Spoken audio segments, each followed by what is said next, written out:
Tennessee defeats Auburn 5-3 here on a Sunday afternoon to pick up the series victory 2-1 here on Volquest.com. I'm Cain. That's Ben McKee at Lindsey Nelson Stadium. This is Around the Horn. And Ben, we continue to talk about it each and every time we do a podcast or we write a story, whatever the case may be. You never count this Tennessee team out until, the last at bat, until it's completely over. You're never going to say they're going to lose until they lose. Tennessee came back, a big 2-run home run from Jordan Beck to win it there in the eighth inning. But the story of the night, the story of the day, was what Ben Joyce was able to do in coming in relief. He was fantastic today. Fantastic's putting it mildly. I mean, you any word in the book you can use. Ben Joyce was the story of today. I think you walk away from the weekend, not even just Sunday's game, but you walk away from the weekend thinking about Ben Joyce and what his role on this team should be moving forward. It should be much different than it has been. I think it's maybe a little too early to bump Redmond Walsh from that closer role, although I don't think that Tennessee has a defined closer. I just think Redmond is the go-to guy in the 8th, 9th, late in the game. Redmond's been the guy to go to for several years now, and certainly can see Ben Joyce pitching in more high leverage situations, point blank period. It doesn't matter whether it's the 5th, 6th, 7th, 8th, 9th, or extra innings. Today against Auburn was really the first time this season in which he has pitched in a high leverage situation, and he was phenomenal. I believe it was 4 scoreless innings, 1 hit, 6 strikeouts, touched 105.5 on Tennessee's TrackMan data, their own personal data that is very spot on. 105.5 on the radar gun on a fastball. Slider had tremendous break, sitting low 80s, was able to throw it to strikes, was able to strike out hitters with that slider. The changeup looked pretty good when he did throw it at times. He's got to have a more distinct role on this team. And Tony Vitello said he certainly will moving forward. So I think Ben Joyce is the storyline walking away from today. The bats didn't do a ton. You got going in the first inning. Drew Gilbert hits a sac fly, if I remember correctly, and then Trey Lipscomb hits a 2-run home run. So Tennessee had a 3-run lead for the first half of the game. Auburn's able to come back and tie it when Drew Beam ran into some trouble. And then, as you mentioned, Jordan Beck doing what Jordan Beck does against his home state teams. He had some big hits against Alabama. He had some big hits today against Auburn. And Lord, pray for Alabama A&M on Tuesday, because Hazel Green High School, which is where Beck went to high school, was about 10 minutes from Alabama A&M. When driving into Meridianville and Hazel Green, you pass Alabama A&M. So pray for the Bulldogs come Tuesday night. Back to Ben Joyce, 105.5 miles per hour. That's, on paper, at least, to our knowledge, that might be the fastest pitch ever thrown, recorded. Second. Second. Okay. I think it's Aradis hit 106. Aradis Chapman hit 106, I believe. But it's the second fastest in baseball ever, which is stupid. Okay.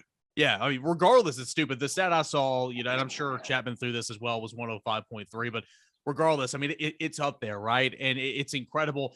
And now today, you mentioned high leverage situation. That's something we've talked about with Ben Joyce. And he came in last weekend. The game was already in hand for Tennessee, but the situation in terms of getting in and getting out unscathed was big. This weekend today was a whole different story. You mentioned 4 innings. He throws 53 total pitches, 6 strikeouts, no walks. This is a guy that I believe you even mentioned a couple of times the staff thinks can start, but they're not going to push that envelope right now. But again, that doesn't mean that he can't come in and pick up a 3-inning save the rest of the way if that so chooses. It's just another bullet in the chamber for Tennessee. Yeah, and as we've talked about for weeks now, it is why Tennessee is the best team in the country. Think about all the guys that Tennessee trusts and can go to in situations like today. Ben Joyce now, Will Mabry, Redmond Walsh. I'm blanking on some others.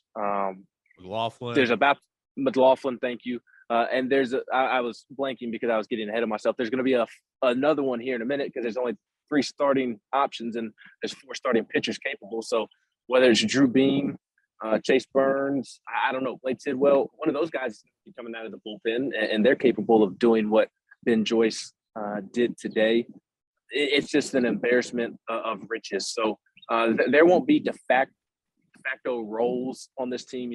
There's not going to be a bona fide closer per se, that title like you see in the major leagues. But Ben Joyce, to me, vaults to the top of the totem pole in terms of trust. I mean, he's up there with anybody after today. I wanted to see him in high leverage situations more often before today. Finally got to see him today. And how can he not have earned the trust? And as I mentioned, Tony Vitello said that he earned more high leverage situations post game. Essentially, he even brought up the fact that he could start if they really wanted to start him. He's going to be a key role, a key piece to this team down the stretch. And maybe I'm being too reactionary, Eric, but walking away from today, we'll see how it plays out. And the fact that they have so many arms may hamper this prediction. But I think he's going to prove to be this team's Sean Hunley. Maybe not to the extent to where he's the guy every single close game like Sean Hunley was last year. But I think Sean Hunley was the weapon, the key weapon out of the bullpen last year. I think Ben Joyce is going to be that for Tennessee down the stretch as they try to win the national championship this year. Yep, he was phenomenal. Tennessee been phenomenal all season long, phenomenal again this weekend. Just the second SEC team since 1992, that expansion to reach 40 wins in 44 games. Just incredible stuff from Tennessee baseball. You look back, and we talked on Friday nights, Tennessee was being out hit, I believe, 9-3 entering the seventh inning. Contribute for 15 runs, 6 home runs, a grand slam in those last couple innings there to win 17-4. That was Friday night. Last night, you fall late, the big 3-run home run from Auburn, a little theatrics, but you come back. Drew Beam pitches really, really well for the majority of the day, and then Ben Joyce comes in and slams the door shut. Your biggest takeaway from this weekend's victory against Auburn, a really talented top 25 team that you and I previewed on Thursday. We predicted Tennessee to win 2-1, but we knew it wouldn't be easy because, again, Auburn is a very good ball club.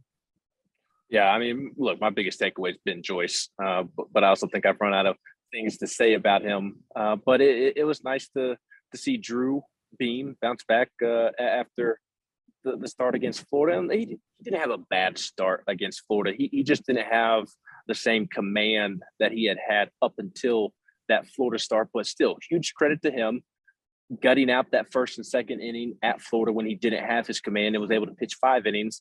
And then today, he was on fire from the jump. I mean, 3 consecutive 1, 2, 3 innings, was striking out guys, wasn't walking anybody. Auburn didn't have its first base runner until 1 out in the 4th inning. Yeah. He did run into some trouble in the 5th and 6th inning, and I was kind of surprised that Tony Vitello and Frank Anderson left him in as long as they did in the 6th. Comes out, back-to-back walks, then an RBI single to tie it, I believe, there by Auburn in the top of the 6th. I was surprised they stuck with Beam that long. But still another impressive outing for Beam, especially considering last week. I thought it was interesting post-game, Eric.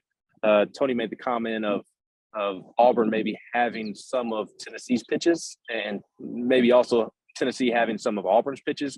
I think he threw in the latter because of what he said at first. And it wasn't nothing that Auburn was doing illegally. I think what he was trying to say is that Drew was tipping pitches there at the end. And that's something that they will have to correct. So I thought that was interesting, but good to see Drew Beam bounce back. Chase Burns, another solid outing. You want to see those freshmen pitch well the second half of the season because you don't want to see him hit that freshman wall, especially Drew Beam not pitching his junior or senior season. You would expect that maybe he runs into a little bit of fatigue here in the second half of the year, and maybe with Chase Dollander, Blake Tidwell coming back, maybe that allows them to give Drew Beam some rest so he doesn't completely hit that freshman wall and he's able to pitch deep into the postseason and be effective. Tennessee now 40-4 on the season, while the midweek contest at home at Lindsey Nelson Stadium, that's Tuesday at 6:00. And then on the road for the first of 3 Thursday, Friday, and Saturday 3-game series here to end the regular season. Ben McKee at Lindsey Nelson Stadium, plenty of coverage at Volquest.com, recapping this one, a video from players and coaches. We'll have our Diamond Balls podcast up later tonight, most likely, and plenty of coverage for Tennessee baseball with another series victory. This one 5-3 over number 19 Auburn to conclude a 3-game set. For Ben, I am Eric as you listen and watch Around the Horn at Volquest.com.